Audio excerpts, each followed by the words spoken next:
శ్రీ గురుభ్యో నమ శ్రీమాత్రే నమ జై శ్రీమన్నారాయణ అండి. ఈరోజు ధనుర్లగ్నంలో పుట్టినటువంటి వారి జీవితం ఎలా ఉంటుంది, మరి వారికి ఏ రంగాలలో అభివృద్ధి కలుగుతుంది, మరి వారు చేసుకోవాల్సినటువంటి పరిహారాలు ఏమిటి అనేటువంటి విషయాలను మనం ఈరోజు తెలుసుకుందాం. Welcome to my Vijay astrology channel. ఈరోజు మనం కాలపురుష తత్వంలో 9వ రాశి అయినటువంటి అత్యంత పవిత్రమైన శక్తివంతమైనటువంటి ధనుర్లగ్నం గురించి ఎంతో ఆసక్తికరమైనటువంటి మరియు లోతైన విషయాలను మనం తెలుసుకుంటాం. మీరు ధనస్సు లగ్నంలో పుట్టారా, లేదా మీ కుటుంబంలో ఎవరైనా ధనుర్లగ్నంలో జన్మించారా? అయితే వీడియో మీకోసమే. ధనుర్లగ్నం వారికి ఆలోచన విధానం ఎలా ఉంటుంది, వారి కెరియర్, ఆర్థిక స్థితి, వివాహ జీవితం ఎలా ఉండబోతుంది, ఏ రంగాల వారికి ఏ రంగాలు వీరికి అద్భుతంగా కలిసి వస్తాయి, ఇలాంటి ఎన్నో విషయాలను మనం ఈరోజు తెలుసుకుందాం. ఈ వీడియోను ఎక్కడ కూడా స్క్రిప్ట్ చేయకుండా చివరి వరకు చూడండి. ఇంతవరకు సబ్స్క్రైబ్ చేయకపోతే ఈ ఛానల్ని సబ్స్క్రైబ్ చేసుకోండి. ఇక గురుగ్రహం బృహస్పతి చిత్రం మరియు ఒక గురు శిష్యుల మధ్య విభేదం ఎలా ఉంటుంది అంటే, మొదటగా ధనుర్లగ్నానికి అధిపతి ఎవరో తెలుసుకుందాం. ధనుర్లగ్నానికి అధిపతి సాక్షాత్తు దేవగురువు అయినటువంటి బృహస్పతి. జ్యోతిష శాస్త్రము గురువు జ్ఞానానికి, ధర్మానికి, సంతానానికి మరియు ధనానికి కారకుడు అని చెప్తారు. కాబట్టి ఈ లగ్నంలో జన్మించిన వారిపై గురుగ్రహ ప్రభావం ఎలా ఎక్కువగా ఉంటుంది?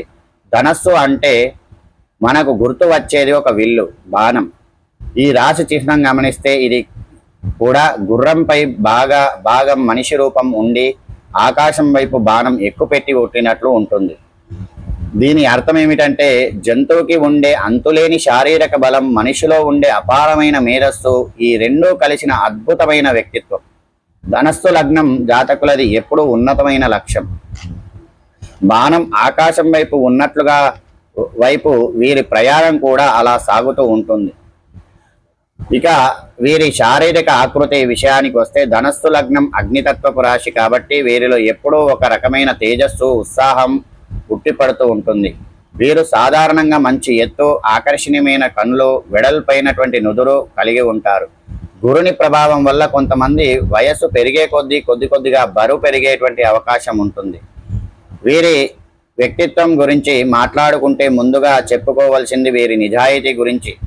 వీరు మనస్సులో ఒకటి పెట్టుకొని బయట మరొకటి మాట్లాడలేరు. ఉన్నది ఉన్నట్టుగా ముఖం మీదే మాట్లాడిస్తారు.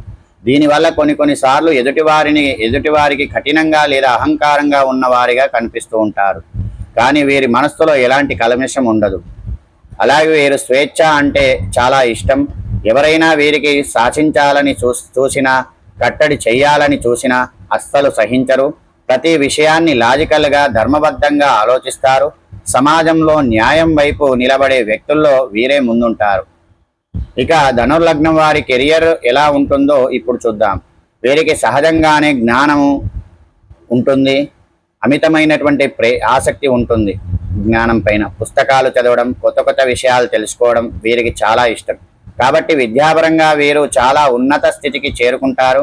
కెరియర్ పరంగా చూస్తే గురుగ్రహ ప్రభావం చాలా వీరికి అద్భుతంగా ఉపాధ్యాయులుగా, ప్రొఫెసర్లుగా, మోటివేషన్లుగా స్పీకర్లుగా, సలహాదారులుగా రాణిస్తారు. అలాగే ధర్మబద్ధంగా ఆలోచిస్తారు. కాబట్టి న్యాయవాద వృత్తి వీరికి బాగా అచ్చొస్తుంది. ఈ లగ్నానికి దశమస్థానం, కర్మస్థానం కన్యారాశి అవుతుంది. దానికి అధిపతి బుధుడు కాబట్టి బ్యాంకింగ్, అకౌంటింగ్, ఆడిటింగ్, రైటింగ్ వంటి రంగాల్లో కూడా వీరు స్థిరపడతారు. ఇంకా ముఖ్యమైన విషయం ఏమిటంటే, ధనుస్సు రాశి ప్రయాణాలను సూచిస్తుంది. కాబట్టి tour and travels, exports and imports, విదేశీ ప్రయాణాలు వంటి వ్యాపారాలు వీరికి అద్భుతంగా లాభిస్తాయి. మనం ఇప్పుడు ప్రతి ఒక్కరూ ఆసక్తికరంగా ఎదురు చూసేటువంటిది వివాహ జీవితం ఎలా ఉంటుంది.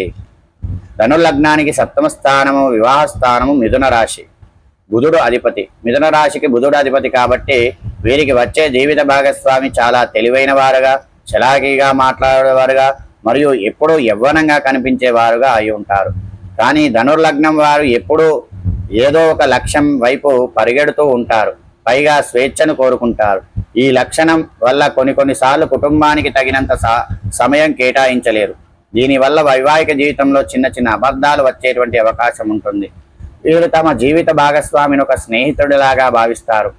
వీరికి ప్రేమను వ్యక్తపరచడం పెద్దగా రాకపోవచ్చు, కానీ తమ కుటుంబం పట్ల పూర్తి బాధ్యత వహిస్తారు. భార్యాభర్తల మధ్య మంచి కమ్యూనికేషన్, సంభాషణ వంటి ఉంటే వీరి వివాహ జీవితం చాలా ఆనందంగా సాగుతుంది.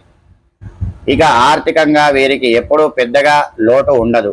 ధనస్థానమైనటువంటి మకర రాశిని శని అధిపతి అవ్వడం వల్ల వీరు కష్టపడి సంపాదిస్తారు, అయితే జాగ్రత్తగా పొదుపు చేస్తారు. మొదటి సగ జీవితంలో కొంత ఆర్థికంగా పోరాటాలు ఉన్నప్పటికీ 30-32 వయసు వచ్చిన తర్వాత వీరికి ఆర్థిక స్థిరత్వం అమాంతం పెరిగిపోతుంది.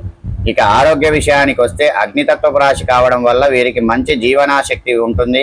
కానీ గురుగ్రహం కాలేయం, కొవ్వు మరియు తొడలు భాగాన్ని సూచిస్తుంది కాబట్టి ఈ లగ్న జాతకులు ముఖ్యంగా జంక్ ఫుడ్ తగ్గించాలి.